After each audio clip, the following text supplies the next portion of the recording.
This video is going to be some examples that review the words complementary and supplementary. All right, so in your instruction video, you learned that complementary and supplementary have to do with how two angles are related. And complementary angles are two angles that make 90 degrees. See how I turned that C into a 90? And supplementary angles are two angles that when added together make 180 degrees. And you see how I turned the S from supplementary into an 8? Very clever.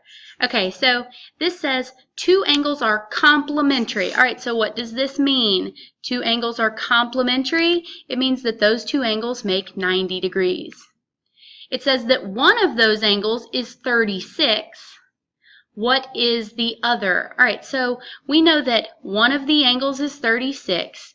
We want to know what the other one is. And if we add those two angles together, they should make 90. Now, if you set it up as an equation, you could do it this way. You would just be subtracting 36 from both sides. But you don't necessarily have to set this up as an equation. You could have just said, I know that complementary means that the two need to make 90. They told me that one of them was 36, so I'm going to take away 36. And whatever is left over has to be the other angle. So the other angle is 54 degrees, and that's the correct answer. Let's look at one more. This one says angles A and B are supplementary. All right, so supplementary we know means 180.